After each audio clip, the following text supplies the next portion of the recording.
బండి గోపాలకృష్ణ వయసు 20, కుక్కల హరిప్రకాష్ ఇతని వయసు కూడా 25. వీళ్ళిద్దరూ జల్సాలకు అలవాటు పడి మాస్కులు అవి ధరించి బైకుల మీద వెళ్ళి ఒంటరిగా ఉన్న మహిళల మెడల్లో నుంచి చైన్ స్నాచింగ్ లాంటి నేరాలని చేస్తున్నారు.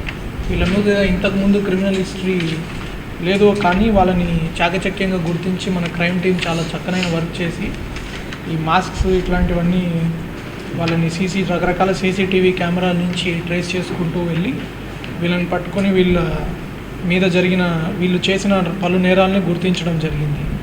చేబ్రోల్ పోలీస్ స్టేషన్లో ఒక 24 గ్రాముల చైన్ స్నాచింగ్, అన్ని చైన్ స్నాచింగ్ అనేవి. నర్సాపురం టౌన్లో ఒక చైన్ స్నాచింగ్ చేశారు, యలమంచిలిలో ఒక చైన్ స్నాచింగ్ చేశారు, రాజౌల్లో ఒక చైన్ స్నాచింగ్, పాలకొల్లు రూరల్.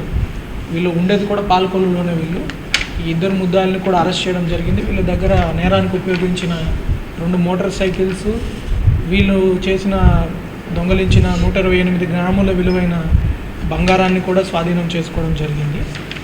అట్లానే నిడమర్రులో కూడా ఒక దొంగతనం కేసులో నిందితుడు కాకర్ల నాగదుర్గారావు, ఇతని వయసు 40, ఇతను గణపవరం ఇతనిది. ఇతని దగ్గర నుంచి కూడా పోగొట్టుకోబడిన 26 గ్రాముల బంగారము, తర్వాత ఒక 800 గ్రాముల వెండి సీజ్ చేయడం జరిగింది. ఈ సొత్తు విలువ కూడా ఒక 6 లక్షల రూపాయల వరకు ఉంటాయి.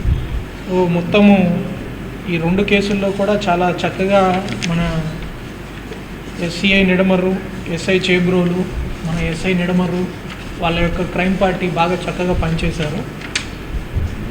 దీంట్లో మన Rajani Kumar CI Nidamarru, Suryabhagavan SI Chebrolu, Ramesh SI Nidamarru, PSR Prasad head constable 509, CH Dhanunjaya PC 2127, B Srinu PC 1205, G Anjaneyulu PC 168, P Ramachandran HC, K Satish PC, D Shivaji PC.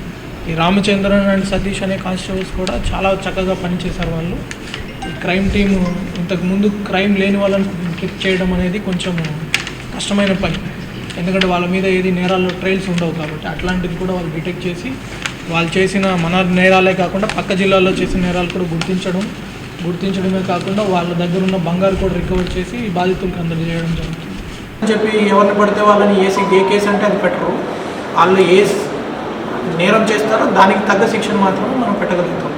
ఎవరిని దాంట్లో వదలలేదు, ప్రతి ఒక్కరి మీద నేరస్తులుగా వాళ్ళు చేర్చడం జరిగింది. ఛార్జ్షీట్ కూడా పెడతారు. కోర్టుకు వాళ్ళు సమాధానం చెప్పుకోవాల్సిన బాధ్యత ఉంటుంది. మిస్ చేసినా తెలియకపోయి చేసినా నేరం. అయితే దానికి కావాల్సినంత శిక్ష జేజే యాక్ట్లో ఏముందో దాన్ని ప్రిస్క్రైబ్ చేశారు. ఎవరైతే ఎక్స్ప్లాయిట్ చేస్తున్నారో వాళ్ళని ఖచ్చితంగా రిమాండ్కి పంపించడం జరుగుతుంది.